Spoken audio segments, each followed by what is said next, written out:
విషయం సార్. ఒక ప్రధానంగా వస్తున్నటువంటి అంశం ఏంటంటే ఈవీఎంల గందరగోళం మళ్ళీ మళ్ళీ వినిపిస్తూ ఉంది. ఈవీఎంలకు సంబంధించిన వ్యవహారం మళ్ళీ మళ్ళీ చర్చకు వస్తుంది. ఇటీవల అమెరికా ఇంటెలిజెన్స్కి సంబంధించినటువంటి ఒక కీలక వ్యక్తి చేసినటువంటి వ్యాఖ్యలు, ఆవిడ మహిళ ఉంది ఆ ఇంటెలిజెన్స్కి సంబంధించి, ఆమె కొన్ని సంచలన ఆరోపణలు చేస్తూ వచ్చింది ఈవీఎంలకు సంబంధించి. ఈవీఎంని 100% హ్యాక్ చేయొచ్చు, 100% హ్యాక్ చేయడానికి పాసిబిలిటీస్ ఉన్నాయని చెప్పేసి ఆమె చెప్తూ ఉంది. అయితే మిగతా దేశాలు అంటే పెద్ద పెద్ద అగ్రదేశాల్లో కూడా ఈవీఎంలను బ్యాన్ చేస్తూ వచ్చారు. కానీ కొన్ని దేశాల్లో 13 నుంచి ఒక 15 దేశాల్లో ఈవీఎంలతోనే ఎన్నికలు జరుగుతాయని చెప్పేసి ఆమె మాట్లాడుతూ వచ్చింది. మరి మన భారతదేశంలో కూడా ఈవీఎంలతోనే ఎన్నికలు జరుగుతున్నటువంటి నేపథ్యంలో ఇక్కడ చాలామంది ఆరోపణలు ఇస్తున్నారు, ఈవీఎంల వల్లే మేము ఓడిపోయామని చెప్పేసి. మొన్న ఏపీ ఎన్నికలకు సంబంధించి జగన్మోహన్ రెడ్డి అనుకున్నా, లేదంటే ఇంకొకళ్ళు అనుకున్నా, దేశవ్యాప్తంగా జరిగినటువంటి అన్ని రాష్ట్రాల ఎన్నికలు అనుకున్నా, ఎలా చూడాలి? నిజంగానే ఈవీఎంని బ్యాన్ చేసే పరిస్థితి దేశంలో ఉంటుందా? అసలు మళ్ళీ బ్యాలెట్ని బయటికి తీసుకొచ్చే వ్యవహారం అసలు ఏమైనా ఉంటుందా? ఉండనే ఉంది. ఉమ్, ఈ ప్రభుత్వం కేంద్రంలో బీజేపీ ఉండగా ఆ పని చెయ్యదు. ఓకే. ఏమో కాంగ్రెస్ ప్రభుత్వం వస్తే వాళ్ళు ఏమైనా చేస్తారో తెలియదు. ఉమ్, అది ప్రవేశపెట్టిందే కాంగ్రెస్ ప్రభుత్వం. ఉమ్, మరేం చెప్తున్నాం ఇప్పుడు గత ఈసారి కాకుండా అంత ముందు బీజేపీ 300 సీట్లు పైన వచ్చినప్పుడు ఉమ్, విపరీతమైన ఆరోపణలు చేస్తే ఎన్నికల కమిషన్ అన్ని రాజకీయ పార్టీలు పిలిచి, ఇదిగో మేము మా ఈవీఎంలు ఇవి టేబుల్ పెట్టి ఉమ్, మీరు తీసుకెళ్ళి ఎక్కడైనా పరీక్ష చేయండి, అందులో ఏమైనా ట్యాంపరింగ్ అవకాశం ఉంటే మాకు చెప్పండి, టెక్నికల్ పరిస్థితులు తీసుకురండి అని ఛాలెంజ్ చేసింది ఎలక్షన్ కమిషన్.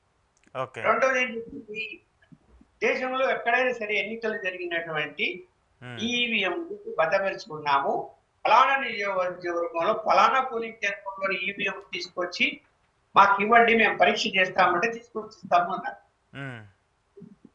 ఎవరు కూడా దాని తీసుకురామని చెప్పలేదు, లేచి అందరూ వెళ్ళిపోయారు. ఛాలెంజ్ చేశారు, 3 రోజులు 4 రోజులు పెట్టారు, టేబుల్ పెట్టారు. ఇప్పుడు కూడా ఎలక్షన్ కమిషన్ మన 3 రోజులు 4 రోజుల కింద ఎలక్షన్ ఎక్కడ ట్యాంపరింగ్ చేయడానికి అవకాశమే లేదు, మేము ఛాలెంజ్ చేస్తున్నాము, మీరు వచ్చి పరిశీలన చేసుకోవచ్చు అని చెప్పింది. ఇక్కడ ట్యాంపరింగ్ చెప్తూ విదేశాల్లో ఉంటూ ఇక్కడ ఈ దేశంలో ఉండేవారు ఉపలక్షణం చెప్తే కేసు కడతారేమో అని చెప్పి భయం ఉంటే, అమెరికాలో ఎవరినో పట్టుకొని లేకపోతే చైనాలో ఎవరినో పట్టుకొని నువ్వు ఇలా చెప్పు అంటే అదేదో పెద్ద వాళ్ళు ఎక్స్పర్ట్ అయిపోయినట్టు అవకాశం ఉంది, ట్యాంపరింగ్ చేయొచ్చు అని చెప్పి చెబుతానే ఇక్కడ ట్యాంపరింగ్ జరిగిపోయినట్ట వాళ్ళు చెప్తానే అక్కడ స్టేట్మెంట్. అంటే ఒక కాదు కాదు అంటే ఇక్కడ ఒక పాయింట్ సార్. సరే, ఇండియాకి వచ్చి నిరూపించమని వాళ్ళని అక్కడ చెప్పడం కాదు, ఇక్కడికి వచ్చి ఇక్కడ ట్యాంపరింగ్ జరగాలంటే క్లియర్ గా ఎలక్షన్ కమిషన్ కానీ టెక్నాలజీ తెలిసిన వాళ్ళు ఏం చెప్తున్నారు, అక్కడ ఏమైనా చిప్ వాడితే అంటే ఇంటర్నెట్ కనెక్షన్ ఉంటే, వైఫై కనెక్షన్ దానికి ఉంటే అప్పుడు ట్యాంపరింగ్ చేయొచ్చు తప్ప ఒట్టి మిషన్ పవర్ పోయినా కూడా బ్యాటరీతో మళ్ళీ పనిచేస్తుంది, ఏ విధంగా అది ట్యాంపర్ అవుతుంది అని చెప్పి చెప్తున్నారు.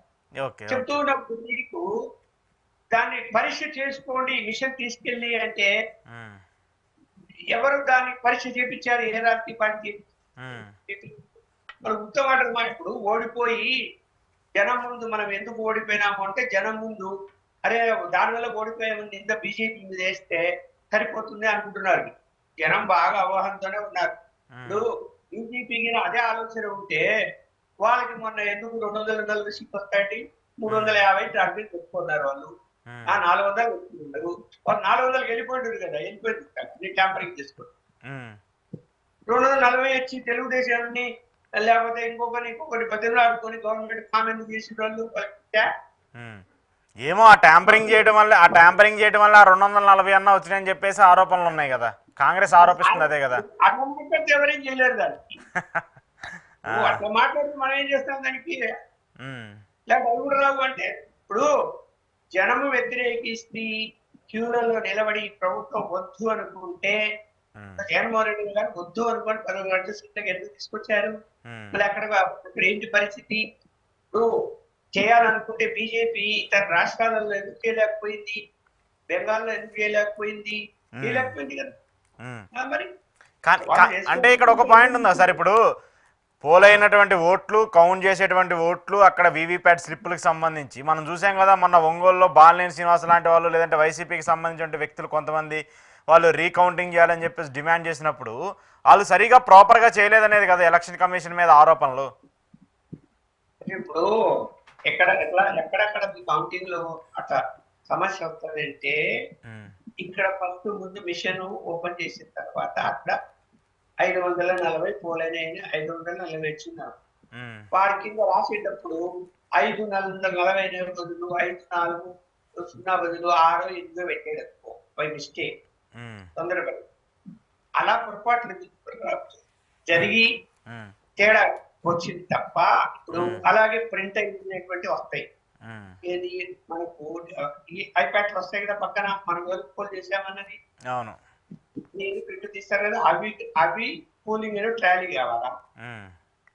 ఇప్పుడు అవి తీసినప్పుడు ఇప్పుడు నేనే ఉన్నా, నేను పలానా ఫేవర్ గా ఉంటా, ఇక్కడ ఓట్లన్నీ వ్యతిరేకంగా ఉన్నాయి అని చెప్పి ఆ 4 తీసుకొచ్చి దాన్ని కౌంట్ చేసేటప్పుడు తక్కువ కౌంటో ఎక్కువ కౌంటో ఎవడో తీసి పక్కన సార్ లోపల పడేయడం చేశారనుకోండి తేడా రాదా? అట్లా మాన్యువల్ గా కొన్ని అక్కడక్కడ జరిగాయి, కాదని చెప్పడం లేదు. దాన్ని పట్టుకొని కుక్కలు ట్యాంపరింగ్ అయిపోయాయి ఇట్లా. అంటే కొన్ని నియోజకవర్గాలు అలా ఇంపాక్ట్ ఉంటే మొత్తం ఓవరాల్ గా ఇంపాక్ట్ ఉండే అవకాశం ఉంటది కదా అని ఆరోపణలు. ఏమి లేదు, అదంతా ఏమి లేదు. జనము వ్యతిరేకిస్తే ఏ రాజకీయ పార్టీని ఓడిపోతుంది. అఫ్ కోర్స్ డెఫినెట్ గా ఫైనల్ గా ప్రజలు ఓట్లు వేస్తేనే గెలవాలి, ప్రజలు వ్యతిరేకిస్తే ఆ పార్టీ ఓడిపోవాలి. ఓకే ఓకే ఓకే సరే, ఇంకొకటి కంక్లూడ్ చేస్తూ ఒక చిన్న పాయింట్ క్లారిటీ ఇవ్వండి. జమిలీ ఎన్నికలు వస్తాయా రావా? దీని మీద ప్రతిపక్ష పార్టీలన్నేమో చాలా హోప్స్ పెట్టుకుంటూ ఉన్నాయి. జమిలీ ఎన్నికలు ఖచ్చితంగా వస్తాయని చెప్తున్నారు. ఉత్తరప్రదేశ్ ఎన్నికలు ఉన్నాయి, అక్కడ 2027 చివరిలో కానీ లేదంటే 2028 మొదట్లోనే వచ్చే అవకాశాలు ఉన్నాయని చెప్పేసి చెప్తుంది. నిజంగా అలాంటి అవకాశాలు ఉన్నాయి, ఎందుకంటే బీజేపీకి సంబంధించిన నాయకులే జేపీ నడ్డా లాంటి వాళ్ళు ఇప్పుడు ఆంధ్రప్రదేశ్కి సంబంధించి చూసుకుంటే ఇక్కడ ఉన్నటువంటి మంత్రి సత్యకుమార్ కావచ్చు, అలాగే బీజేపీ